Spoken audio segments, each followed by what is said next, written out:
नमस्ते दर्शकबिन सधैँ चाहिँ आज मेरो किचनमा तपाईँलाई चाहिँ आज आलु र मसरुमको सब्जी कसरी बनाउने म यो सिकाउन गइरहेको छु।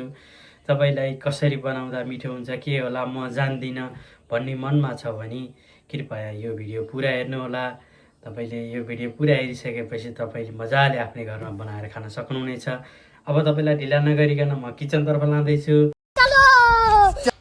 यसरी म 2-4वटा आलुलाई काटेको छु अनि एउटा प्याज अलि ठुलो खाले अनि अदुवा लसुन यति छ थोरै अनि यो खुर्सानी तपाईँले नराख्न पनि सक्नुहुनेछ। पिरो नखाने मान्छेले नराख्दा पनि हुन्छ। अनि यति मसरुम काटेर राखेको छु मैले यसरी।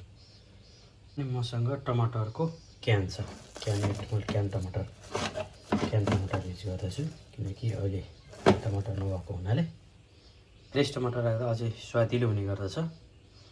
यति सामान चाहिँ तपाईँले पहिला जुटाउनु होला। अनि म यसलाई चाहिँ अब मसँग पिस्ने लोरो सिलौटो छैन, त्यस कारणले म ओखलमा थिचेर यसलाई हल्का पेस्ट जस्तो बनाउँदैछु। यति भइसकेपछि म चाहिँ सामानहरू रेडी भइसकेपछि मैले कति यसमा 2-3 चम्मच जति तेल एड गर्नु होला। अनि तेल हल्का गरम भइसकेपछि हल्का जिरा पुऱ्याउनु होला 1 चम्मच जति। जिराले सब्जीलाई चाहिँ मिठास ल्याउने काम गर्दछ, त्यसैले चाहिँ जिरा पुऱ्याउनु होला। यसरी जिरा हल्का रातो भइसकेपछि पहिले अदुवा लसुन त्यसरी म थिचेर राखेको छु त्यसरी एड गरिदिनु होला। एड गरेर हल्का यसरी यसलाई पनि हल्का रातो हुने गरी भुट्नु होला। यसलाई हल्का रातो हुने गरी भुट्नु होला। यतिको हल्का रातो भइसकेपछि प्याज एड गरिदिनु होला। ग्यासको फ्लेम हल्का सानो गराई यसरी मजाले भुट्नु होला। प्याजलाई पनि हल्का रातो गरी भुटेपछि यसमा हामी थोरै बेसार एड गर्नेछौँ। यसरी थोरै बेसार एड गरेर केही बेर चलाउनु होला। छिटो डढ्न सक्छ, त्यही भएर ग्यासको फ्लेम चाहिँ कम गर्नु होला, छिटो डढ्न सक्छ। ग्यासको फ्लेम हाई गरिदियो भने छिटो डढ्ने हुन्छ, त्यो हुनाले ग्यासको फ्लेम चाहिँ लो तरिकाले यसरी भुट्नु होला। यति गरिसकेपछि काटेर राखेको आलु र मसरुमलाई एकैचोटि राखेर मजाले भुट्नु होला। त्यसरी भुट्नुपर्छ।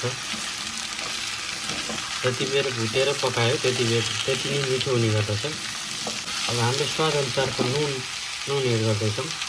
मैले यसरी नुन एड गरिसकेपछि तपाईँले पनि यसरी नै स्वादअनुसारको नुन एड गर्नु होला। धेरै नुन नहाल्नु होला। नुन किनकि नुन राखिसकेपछि नुनलाई निकाल्न मिल्दैन, पछि बरु कम छ भने त थप्न मिल्ने गर्दछ। त्यसैले नुन चाहिँ एकैचोटि धेरै नराख्नु होला।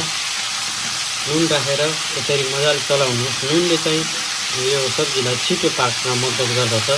त्यसैले नुन राखिदिनु भयो भने त एकदम मजाले छिटो पाक्ने गर्दछ।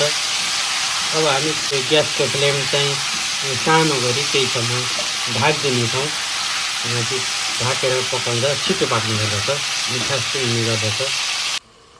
यसरी ढाकेर पकाइसकेपछि अब म यो ढक्कन निकाल्दैछु। केही बेर पकाएपछि यसरी फाइनली पाकिसकेको छ लगभग।